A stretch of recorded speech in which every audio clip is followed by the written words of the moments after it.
Welcome to The Eighth Voice, where we go behind the story and beyond the spotlight. I'm Steve George Makris. I'm glad you're here. Natalie, there's not much I can say about you because the whole world knows who you are. You're just brilliant. Well, that's because my mum tells everyone. She's very proud. Granddad used to do the same.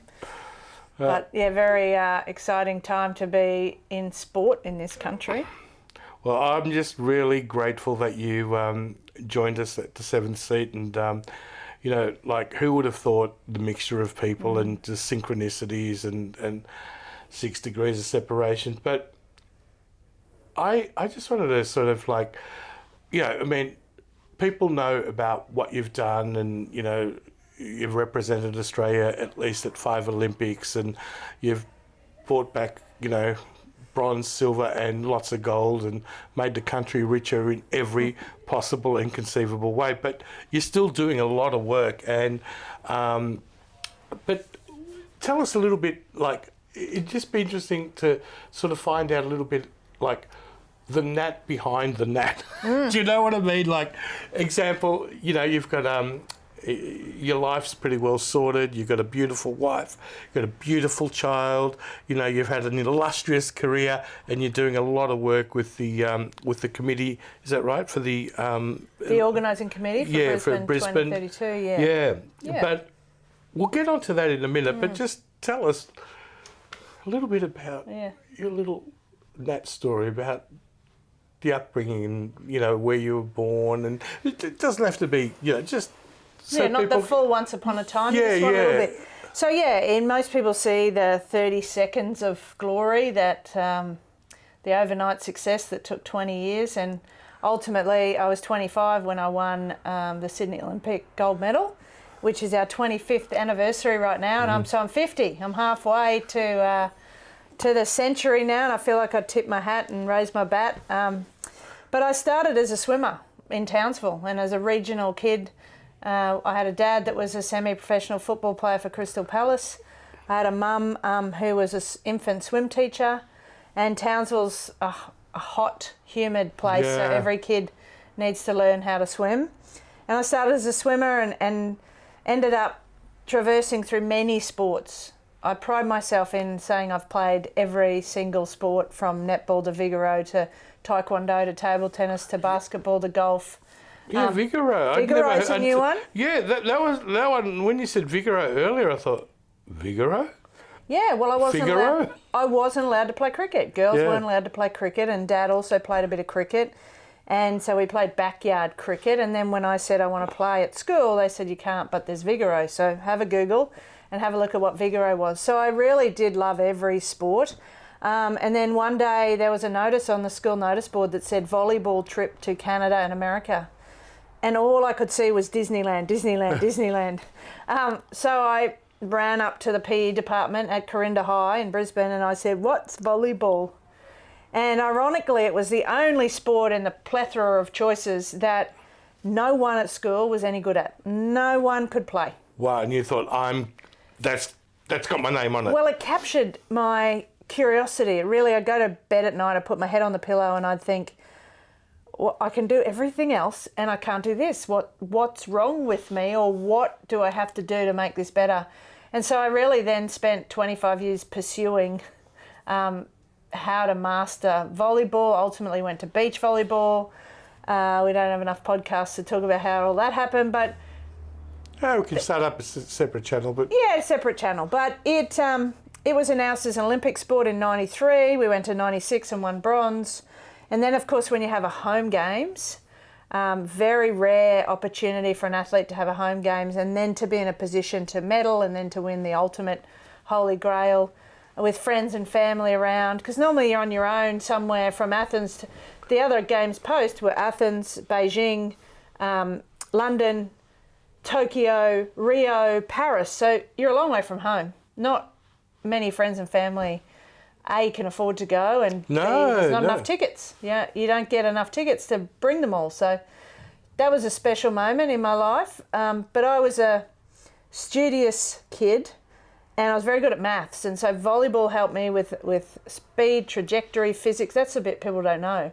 The physics part behind the game, the spin, the rotations on the ball, the acceleration, the power, force equals mass times acceleration. All of that came in from learning at school.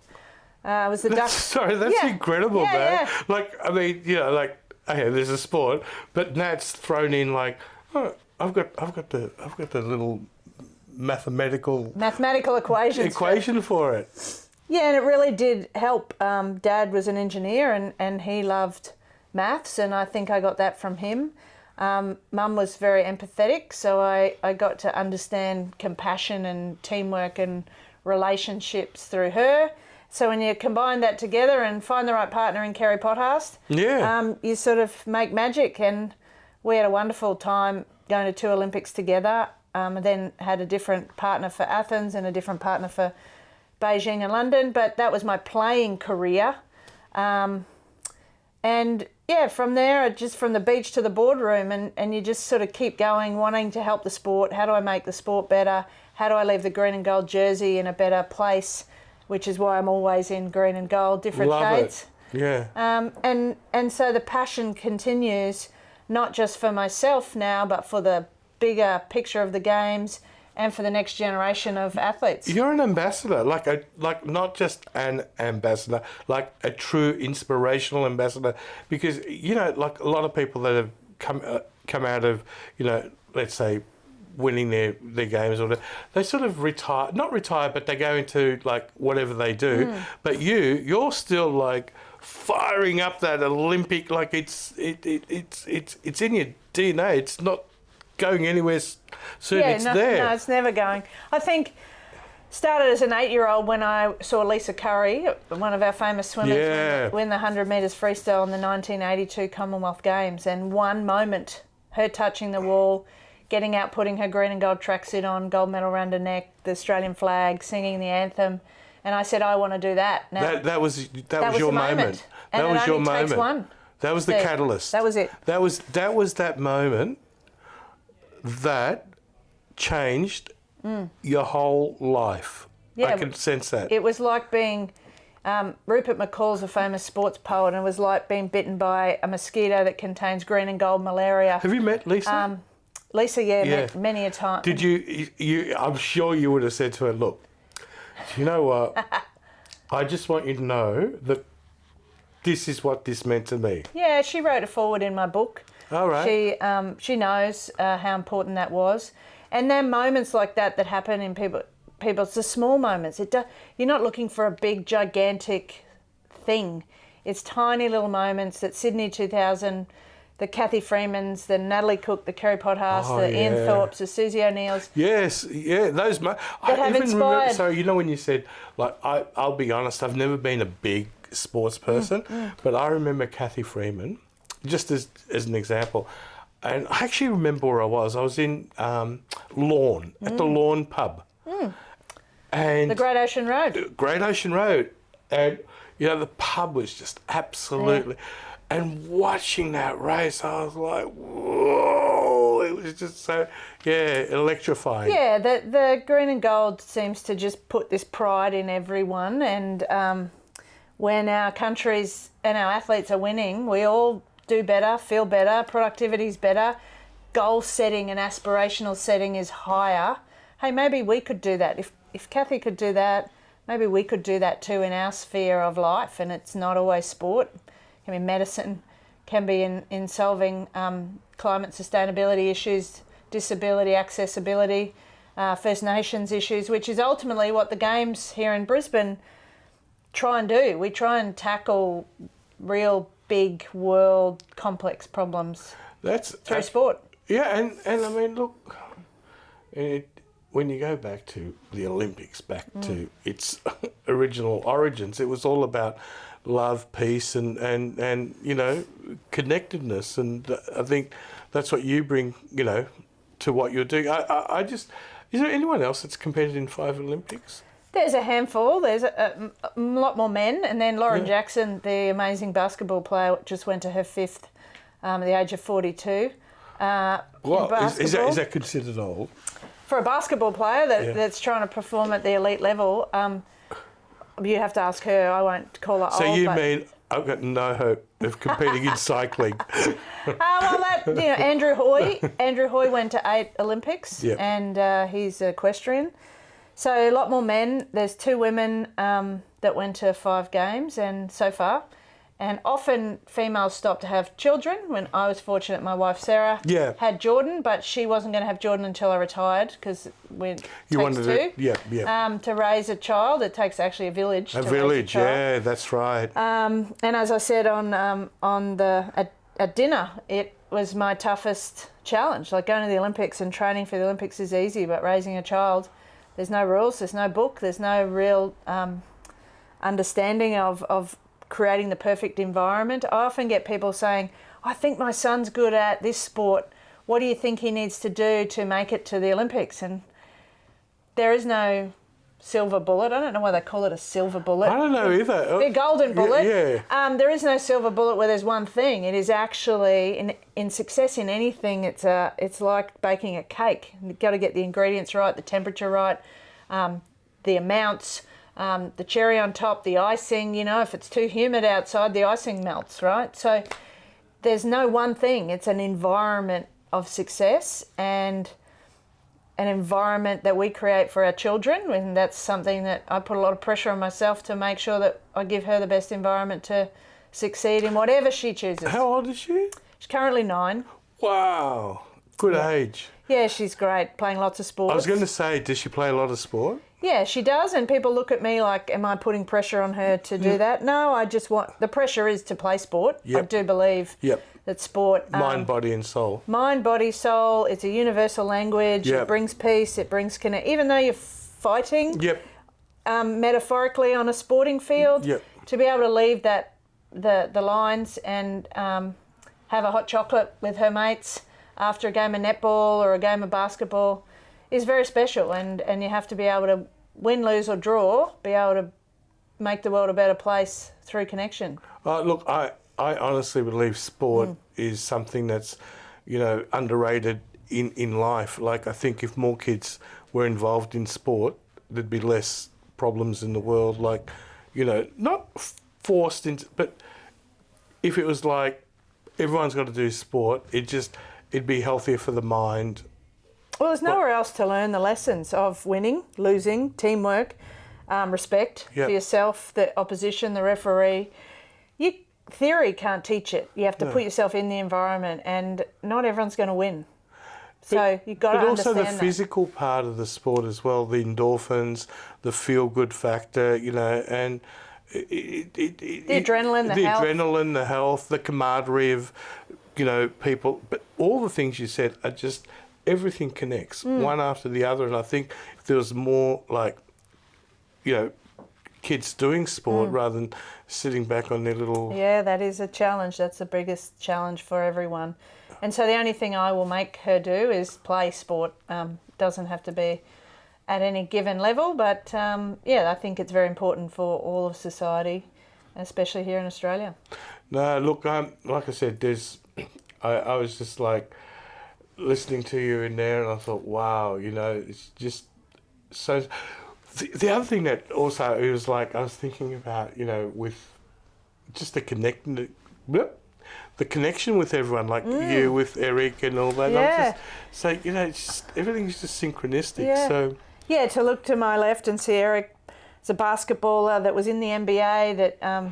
didn't get picked up, he didn't get to fulfil his full career, and he was kind of forced down under to Hobart, promised the dream to come and play basketball in Hobart and his experience, but then hearing about him being adopted. Yeah, that I wasn't expecting that. Yeah, no, so some of those, the depth of people's stories gives a very, another connection, but we have a lot in common, and he's keen to help assist me with my next part of my journey, which is providing, leaving the green and gold jersey in a better place than I found it. That's what I was going to ask you next. What's on the cards next? Yeah, well, when you realise there's another games, to have another Olympic Games and Paralympic Games in my country in my lifetime. And in your city? Oh, no, you're... Yeah, no, it's in my city. Let's say your city, because totally. you're Townsville. I was born in Townsville. Yeah, same. Townsville's an Olympic city now. Yeah. It's going to hold some soccer, and it's going to hold some sailing events and windsurfing. So this is really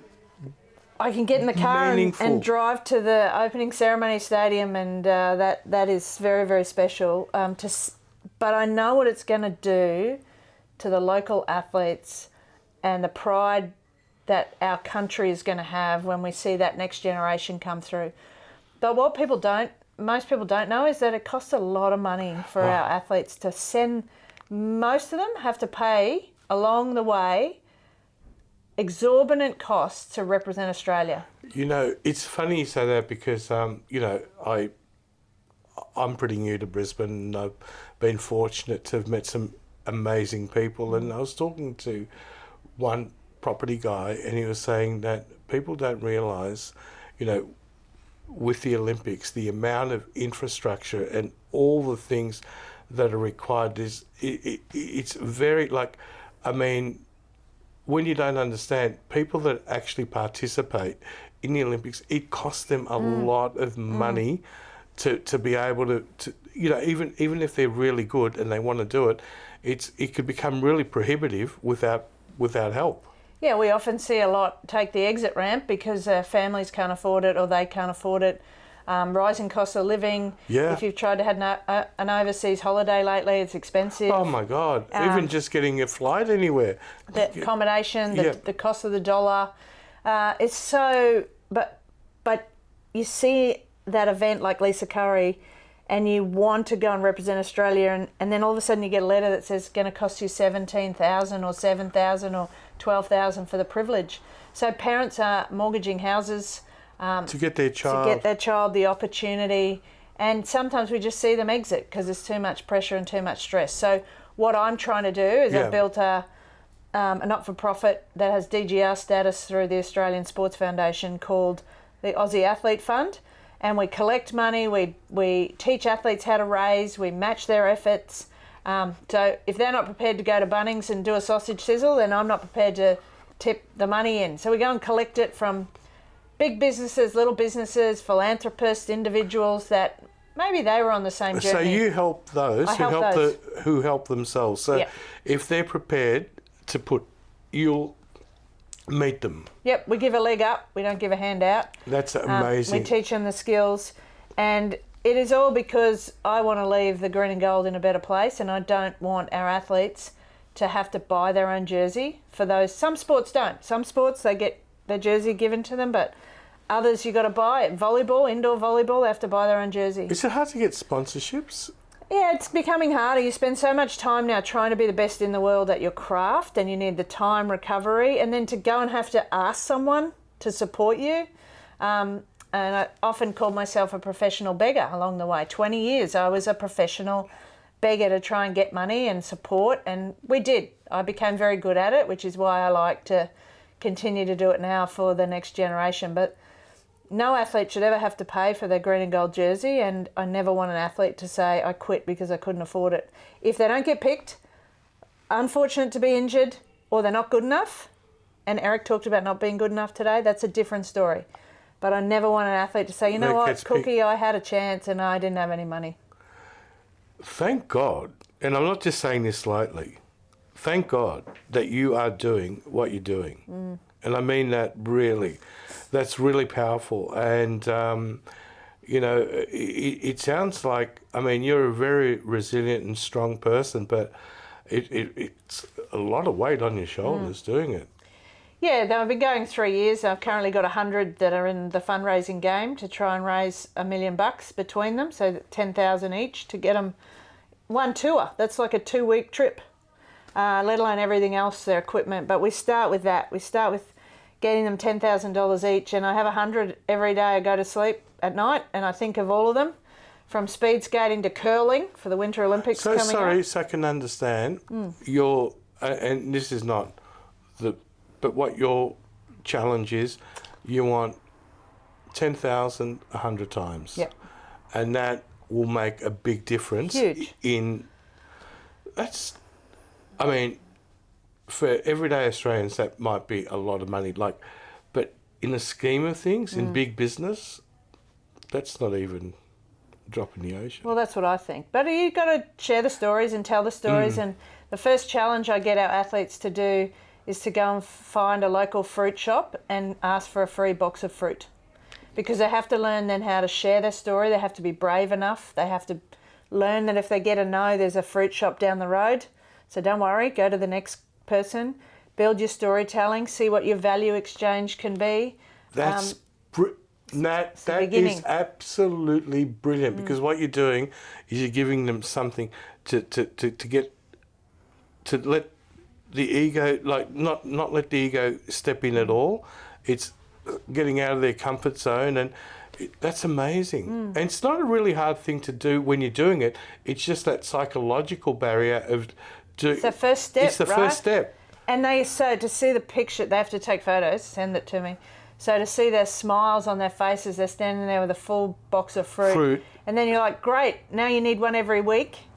And then you go to the butcher, the baker, the candlestick maker, and you start to build your what we call VIK, which is value in kind. And then if you can get that, you might be able to ask for flights, accommodation, flight centre and hotels.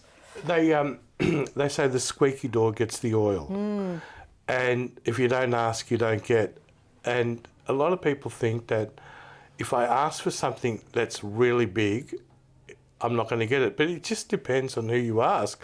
Because to someone, like, just hypothetically, $10,000 is like the equivalent of 10 cents. And it just... and if you're on a 47% tax bracket, it's only $53 per 100, right? And that is, to your point, with a bottle of water. You can buy a bottle of water at a supermarket, where you used to, for 50 cents, if you buy enough. At the airport, how much is it, Steve? $6. Same bottle of water. Yeah, same bottle of water. So how are you valued? Where are you putting yourself to be valued? Who are you asking for the price?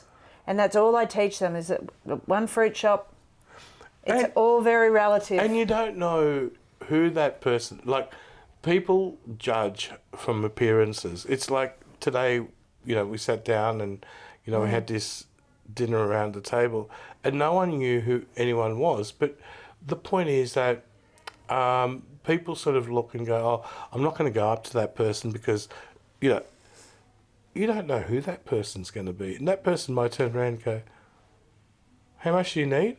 How many of you are there? That's right. Write a check. That's the day. I'm waiting for that day. But it can. It can happen. It can happen. Steve, you've got to be ready. It can happen. And the thing is, it's just, like you said, you've got to get them, especially if they've got a genuine cause. They're not going there, look, even people on the streets that are, sort of cap in hand and whatever, even if they're on, homeless, druggies, whatever, they've got their own mission as well. But what I'm trying to say is, there are people out there, and I think what you're doing is really good. It's important. It's important work. I actually love that. I love the fact that you said, okay, you want to help? Go to Bunnings. You go to the local fruit shop and ask for, and they're little. And which fruit shop is going to say no? That's right. I mean, really, I don't think. They're probably but it's okay if they do as well, because they'll learn. Okay, then get them to say, well, do you know another fruit shop, or can you tell me why not? And so they learn. Yeah. They're just trying to get feedback. But again, the green and gold jersey in a better place is my mission. So, okay, really quickly, that's what you do for them. Who looks after you? Well, I nourish myself through massage, golf, my wife Sarah, my daughter, my dog. But I'm saying you're investing, which is fine, you're doing it, but you've got to live as well. So that's a lot of work. I mean, I know you've probably got your little assignments, but you're giving a lot. Yeah, I do a lot of corporate speaking is how I've made my... Yeah, but still though, you're giving a lot back to the community. That's amazing. A lot of people gave to me as well, so it is a give back. It's the people I couldn't have got through without the sponsors that supported me. So you haven't forgotten that? Never forget that. And there's still a guy Peter on the Gold Coast who was there for me when I needed him, and so we still have coffee and hang out a lot now. Oh, wow. Never forget the beginning. it's very important to remember where you come from. All I was going to say, Nat, is you're absolutely amazing, and I'm just really grateful and in full gratitude to have had you today, and I can't thank you enough. Well, the most important part, Steve, was our ball. We signed this ball. Oh, yeah. That was the moment that it was birthed, the 7th seat. So congratulations. Thank you, Natty. To you. And I'm going to treasure that. And I'm sure there's going to be a lot of... the thing I was going to say is at some point, you know, on the 8th Voice, you know, people might want to reach out, young people. So we'll find a time for a bit of a Q&A for about 10, 15 minutes, because who knows, you know, we might have the next future Olympian listening in and sitting in. Yep. And Aussie, Aussie, Aussie. Oi, oi, oi.